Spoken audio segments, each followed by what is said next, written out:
Chaque année, des personnes venues des 4 coins du monde choisissent de poser leurs valises à Québec. Elles y découvrent non seulement une ville, mais une communauté prête à les accueillir, à grandir avec elles, et à construire ensemble un avenir commun.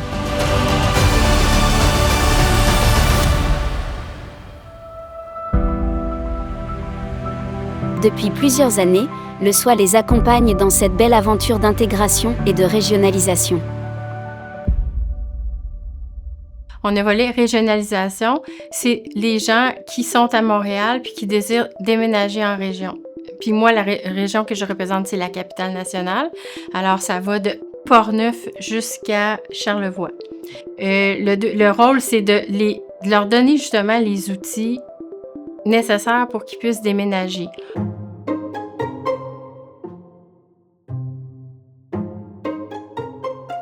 Bonjour, tu t'appelles comment? Je m'appelle Ibtissam. Je viens du Maroc. Ok. Oui. Et toi? Moi, c'est Miura, je viens de Madagascar.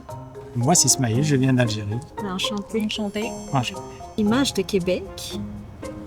Et moi, c'est les couches de neige que je voyais en image. Là, moi, c'est toujours le froid. On m'a toujours fait peur, comme quoi c'est l'hiver est rude, que fais attention parce qu'il fera moins 50 degrés.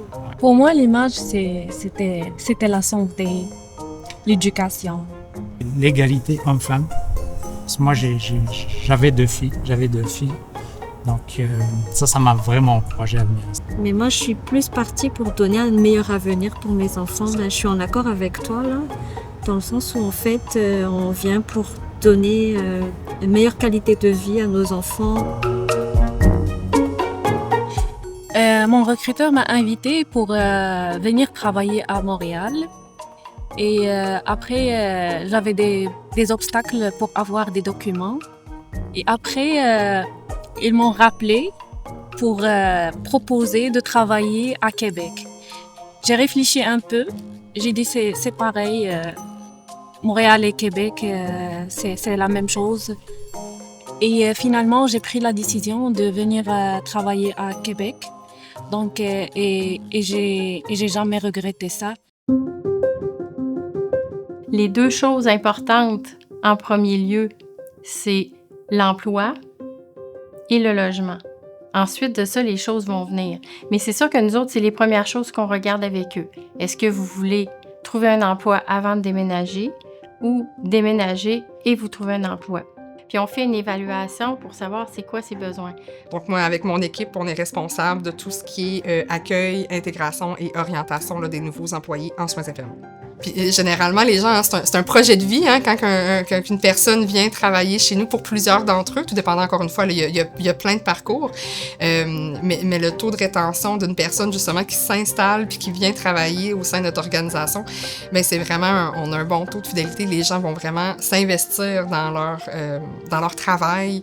Fait que là, on aide les personnes, on essaie de les informer le plus possible sur ce qu'ils ont à faire pour se déménager à Québec.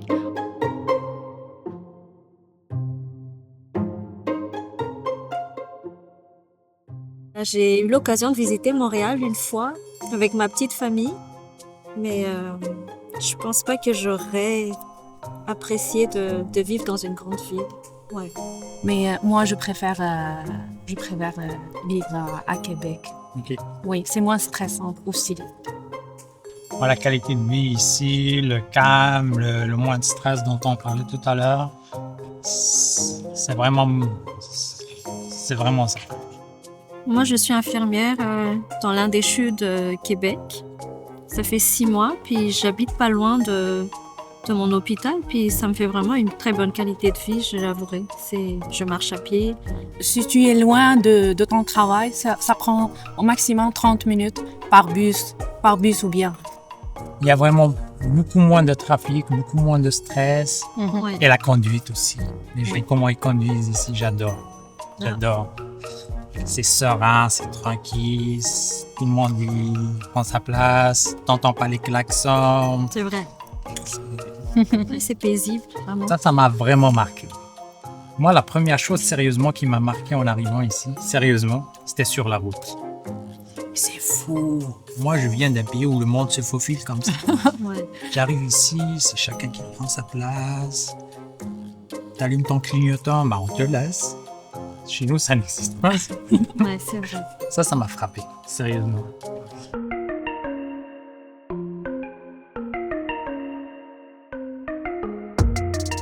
Pour moi, créer un réseau au travail avec les collègues et aussi participer à des événements avec des associations, ça va aider à m'intégrer dans la société québécoise. Et je me crée des liens avec mes collègues aussi. Puis, dans mon entourage aussi, j'ai quelques connaissances québécois avec qui on passe un peu de temps quand on a des temps disponibles. Sinon, avec ma petite famille, on participe beaucoup à l'activité qu'un organisme d'aide organise des fois, ce qui est le SWAT. Le SWAT organise souvent des activités en famille. Puis, il nous envoie des invitations, puis on fait en sorte d'y aller au maximum tant qu'on a le temps disponible. Moi, j'ai été une fois dans une érablière à l'île d'Orléans. J'ai adoré. C'était vraiment magnifique. C'était comme un saut dans le passé. C'était une très, très belle expérience. Et en plus, la dame qui travaillait là-bas, ça se voyait qu'elle aimait vraiment ce qu'elle faisait.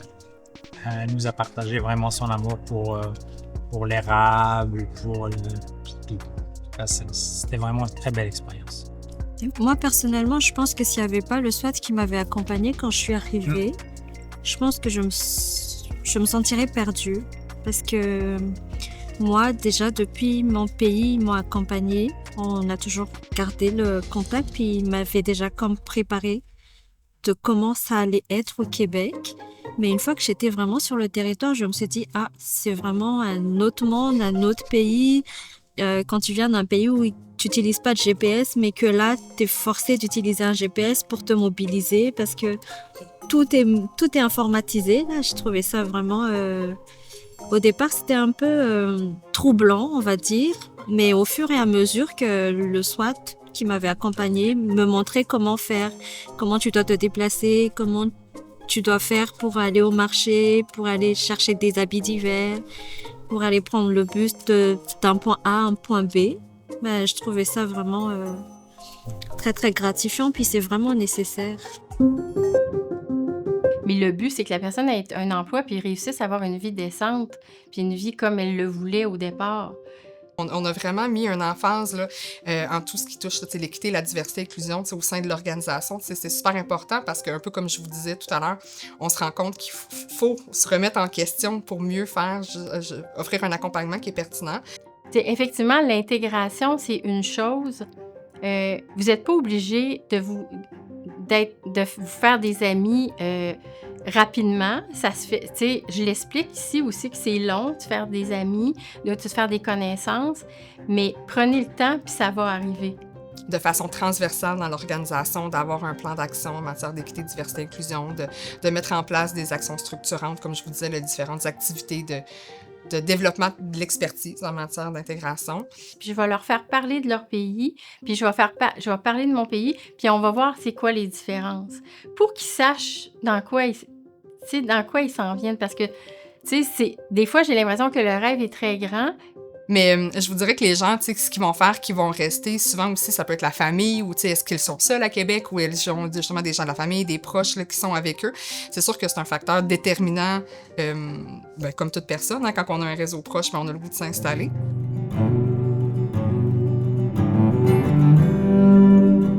Dans 5 ans, je me vois vraiment évoluer dans ma profession. Je suis infirmière à l'hôpital, puis moi, je compte... continuer mes études à l'Université Laval plus tard. Puis je compte me spécialiser dans un domaine précis, mais je ne sais pas encore lequel. Mais pour l'instant, je sais que je suis en apprentissage, puis je suis en train de découvrir vraiment le système de santé québécois. Et vraiment, c'est ça, je souhaite aller plus loin et puis évoluer dans la profession infirmière. Moi, ma plus grande, elle a 9 ans. Ensuite 6 ans. Fier de les avoir déjà. Et fier d'être ici parce que je me dis que j'ai fait le bon choix pour elle. quand elles rentrent de l'école, quand je leur pose des questions pour voir qu'est-ce qu'elles ont fait pendant leur journée et tout, à chaque fois, c'est ce que je me dis. Je me dis, j'ai fait le bon choix. J'aimerais avoir une petite famille avec des enfants et tout. Faire venir mes parents dans 10 ans. Et c'est ça. Dans 20 ans, je me vois québécoise. Ouais. Mais dans 20 ans, je me verrai encore ici, je pense. Je compte vraiment m'installer durablement au Québec, au Canada, puis c'est ça, je verrai grandir mes enfants, je les verrai réussir aussi au Québec, puis voilà. Je pense que c'est ça le but, c'est que la personne se sente vraiment chez elle, puis pas différente. Derrière chaque parcours d'intégration, il y a un rêve, du courage et une contribution précieuse à la société québécoise. Ensemble, nous bâtissons une région plus ouverte, plus solidaire et plus humaine. Merci à celles et ceux qui font de Québec un lieu d'accueil et de réussite partagée.